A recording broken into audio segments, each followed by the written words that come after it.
So, Jim, what does Christmas mean to you? Well, Paul, it's funny you should mention that. Um, what is it? What does Christmas mean to me? Well, it means lots of different things. As I say, prior to being a Christian, it was just another holiday. It's just a break. Nothing really serious. We was probably all waiting for the new year, But it was a tradition. You did it, and you went through the motions of it all. But there was nothing really religious about it at all. We didn't go to church. Um, but then, I found that once you got a conviction about Jesus, and you actually, for me, making that commitment, it changed the whole dynamic of Christmas. It became more relevant, more real. So, how did that happen, Jim? Well, it was out of desperation. It got broke into my life back in 2000 and around that time, well, maybe earlier, in the early 90s. I was going through a dark place. I was at sea, and I had a terrible drug addiction, and I had trouble with women at the time. I'd seen a couple of women. One got pregnant with my daughter, and that's Stevie. I was in a really dark place, and then suddenly, like, God gave me a seed. I read a book. I just happened to read a book, which was a really supernatural thing. It was a book I found on the ship, and I read it, and it really made me think about things. And that night when I went to bed, I said, God, if you're real, can you please get me out of this situation I'm in? I was in a dark place. Living a lie on the ship. I had addiction, and yet I was in control of ships, in and out of port, and a lot of responsibility. I was quartermaster. And then, but and I made that prayer. I said, if you will, just get me out of this, Lord. And within a fortnight, both girls had dropped me. I'd been sacked off the ship, and I was sitting on a beach in Greece within a fortnight. And this was something I'd been trying to resolve over months. Couldn't do it. Doesn't sound bad. Yeah. And when I was there, sitting on that beach, I thought there's got to be more to this, and that book that I'd read kept ringing in my ears. So I decided to, once I got back to England, I was going to book myself into a rehab. And because I had felt responsibility for the baby as well, I wanted to make sure I had contact and, access to it was like that father thing. I was 39 at the time. So I went back, I did 9-10 months in rehab, come out, met my baby, who was then 9-10 months old, and went on the course. But at the same time, I was following Christ. I was going to church. And during the time I was at the rehab, I was really hungry for God. I didn't know why, but I knew something had happened in Greece or in those weeks, and I really wanted to get an answer to it.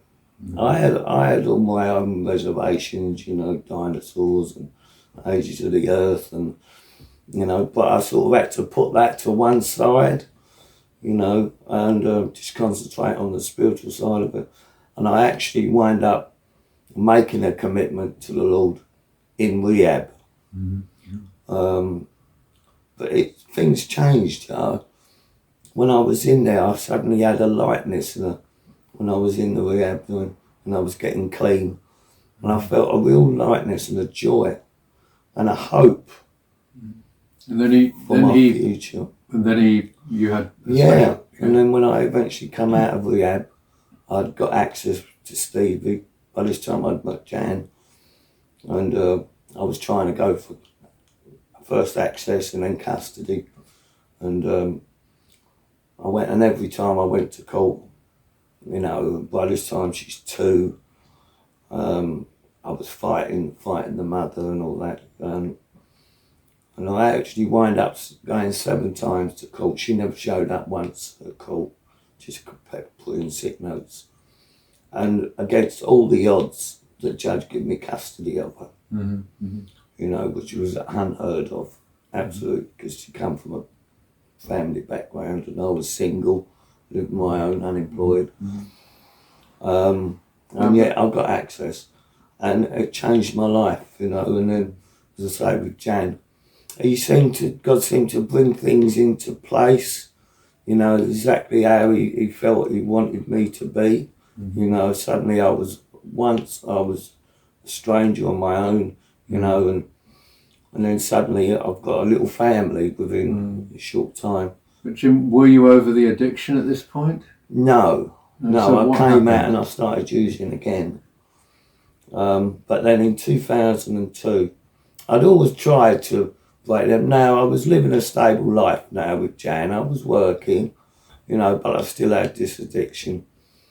And I tried so many times to break it, but I couldn't. And I knew the older I was getting, the harder it was going to be for me, because your body just hasn't got the strength to do it, you know. And then again I called out, Lord, you've got to help me in this situation. Now I've got a reality of God, I know it, you know, and I know what he's done in the past for me, you know. So I know he's real, you know, and he's accessible, you know, because if he's answered one prayer, he can answer another. And anyway, I said to him, please, you know, help me with this situation. And that night, I think it was that night, he actually spoke to me, you know. And in a dream, I was half asleep, half awake in that place in the middle. And I heard this voice in my ear, and it said, Jimmy, God loves you very much. And he hasn't forgotten you. Really stirred me, it shook me. And then, from then on, it was such a conviction that I was telling everybody, you know, and they all think, oh, James, you're crazy, you know what I mean? Too much gear, you know, but I believed it, you know. And when I went to see, you know, place, you know, like me doctor for me gear and all that, and they were all trying to take you off it, cut you down, and I said to them, look, I won't, in a short time, I said, I won't be bothered coming here. God told me he's going to heal me, you know. And I went, yeah, you know, they pass it off. But I had a real conviction about it, and I was telling everyone. And I think that helped by telling people, yeah, God's going to do this. You know, it creates an extra layer of belief, you know, because I was absolutely convinced. I didn't know where, didn't know when or how, but I knew he was going to do it, you know. And then he spoke to me again one Sunday. He said, it's done. It's done. Anyway, I went out that morning, got my gear and all that, and So we're still using. I was still using, yeah. And then I shot up what I had. I bought some heroin, some cocaine, and I shot it up. But I did it around my friend's house, or mate, and I didn't feel anything. I didn't feel a thing. And I went out to him. He was in the front, and I said, "Right, oh, that gear's crap." I said, "It's no good." But he's laying there. He's out of his tree, you know. He said, "Oh man, it was all right." So I went home. And normally I'd have about 3 or 4 injections a day. Anyway, I went home, and as soon as I got in, I shot up some more. But this time I felt ill. I felt like I'd overdosed, you know, which was unusual because I just took them all. And so I didn't take any more that day. The next morning, I got up and had the same, but this time I had a little bit less, you know, because it did feel like I'd really overdosed. So I had a little bit less, and when I had that, it had the same reaction. I felt like I'd overdosed. You know, and this went on for days and days. And because I also not only had an addiction to drug, I had an addiction to the needle. I just loved it. It was part of the ritual of, you know, being using that, you know, injection was important. So I really wanted to stick needles in me, but at the same time, my body's telling me I didn't need it, you know. But anyway, this went on for a couple of weeks now. Now I'm down to absolute minimum, right? And I inject that, and I still felt ill. You know, I still felt like I'd overdosed. So I said to Jan, tomorrow, Jan, I said, I'm not going to have anything. I'm just going to see how it goes. And I'm expecting withdrawals. But the next day I got up, felt okay. I didn't use anything. And now I'm waiting for the withdrawals to kick in, but they didn't. You know, so I went the next day, no withdrawals. The next day, no withdrawals. And I thought, it's done. It's done. It's happening, you know. But what I didn't contend there was, and this is where I had the argument, real knockdown, drag out fights with God over my mind. I knew He'd healed my body, you know, because I wasn't withdrawing, you know, I had no. But my mind was, the addiction was in my mind. And I was not cursing him, but like I was arguing with him. You know, look, why have you healed my body and not my mind? Because my mind was full of addiction. It just wanted to go out there and do what it wanted to do. But I was fighting it because my body was clean now, you know, and I felt a lot better. Anyway, this went on for about a fortnight, and in the end I couldn't take it no more.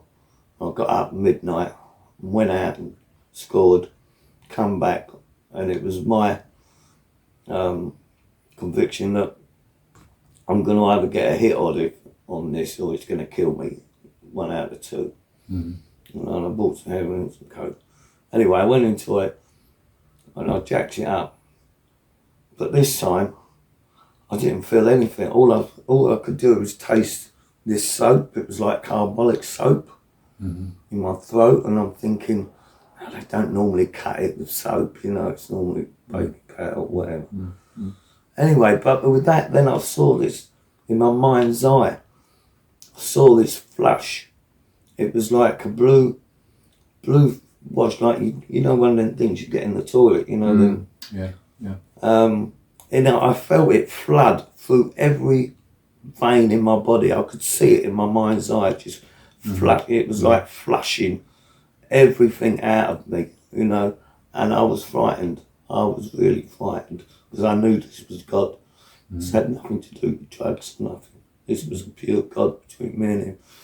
And then what I had left, I threw down the toilet, and I never touched a drug. From that day onwards, and I've been clean. And I haven't had any mental problems over addiction. I can walk into rooms where people are using, and it doesn't affect me at all. It's completely, that withdrawal and that addiction is completely gone. It's out of my mind and out of my life, you know. And that's part of the reality of, because I had that experience, that godly, I can relate to the Bible so much more now, you know, and even the great things that have been done in there, outstanding. I can actually say, well, yeah, God can do that, you know. And Christmas is part of that. And Christmas is part of it. And for me, Christmas was the beginning, you know. I know you've got the Old Testament, but Christmas is the beginning of all things, especially for Scripture, because it's something you can base yourself on and say, well, there's the beginning, you know, through the New Testament, and see how it progressed and the end story, you know. And you can live with that, with that serenity and that thing that this is true. So Christmas has real meaning for you now. Absolutely, yeah. And that first Christmas I experienced that, you know, that it's a reality. It's not just mythology or it's just come from the old words of the Bible, you know. It's for real. It was real, you know. and surreal at times, you know, because it takes you beyond the material into a far bigger spiritual world that's out there, you know. Thank you, Jim, so much for sharing that with us.